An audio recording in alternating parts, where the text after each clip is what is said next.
మనుషులు లేరా ఉన్నారు. తెలంగాణలో ఉన్న మన యాదవుల జనాభా అధ్యక్ష 25 నుంచి 30 లక్షల మంది యాదవులు మన తెలంగాణలో ఉన్నారు. అది తెలంగాణ కలిగినటువంటి గొప్ప సంపద అధ్యక్ష. ఆ యాదవులు మన తెలంగాణ జాతి రత్నాలు.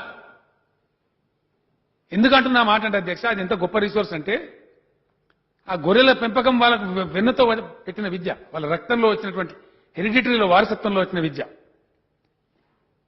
మనం కూడా అధ్యక్ష కొన్ని గొర్రెలు కొంటే 10 గొర్రెలు కొంటే తెలంగాణలో ఒక పద్ధతి ఉంటుంది. ఇంట్లో ఆడపిల్ల పుడితే వ్యవసాయదారులు ఒక 10 గొర్రెలు కొని యాదవులకు అప్పగిస్తారు అధ్యక్ష, పాలకిస్తారు. ఆ అమ్మాయి పెళ్లికి వచ్చే నాటికి 30-40 గొర్రెలు అయితే కార్యం వెళ్ళిపోద్దని చెప్పిస్తారు అధ్యక్ష. తెలంగాణ రైతాంగంలో ఉండే ఒక అలవాటు.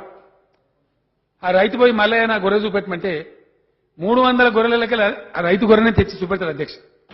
ఆయనే గుర్తుపడతాడు. అది ఇంకోటి సాధ్యం కాదు. అదే ఒక ఐఏఎస్ ఆఫీసర్ ఐపీఎస్ ఆఫీసర్ నా పనిచేయమని చేయలేడు. ఆయన చూస్తాను గొల్ల ఆయన్ని గొంగడు కప్పుకొని ఉంటాడు. ఆ గొప్పతనం ఆ విద్య వాళ్ళకి అబ్బింది అధ్యక్ష. గొర్రెలు 2 సంవత్సరాలకు 3 సార్లు ఇంటాయి అధ్యక్ష. ఈయనప్పుడు కొన్ని తల్లి గొర్రెలు అనారోగ్యం పాలైంది, పాలు ఇవ్వలేవు.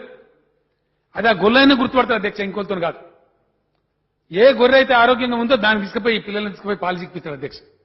అంత గొప్పగా ఆ గొర్రెలను సాత్తారు, పెంచుతారు. కొన్ని లక్షలు, ఒక 4 లక్షల గొర్రెల యూనిట్లు, 4 లక్షల కుటుంబాలకు 75% సబ్సిడీ మీద ఇవ్వాలని చెప్పి నిర్ణయం తీసుకున్నాం అధ్యక్ష. అవి చేయబోతా ఉన్నాం, దాన్ని ఇంప్లిమెంట్ చేయబోతా ఉన్నాం. అది మేము చెప్తే ముఖ్యమంత్రిని అభివృద్ధి చేయమంటే గొర్రెలు చేపలని మాట్లాడుతున్నాయి అంటారు.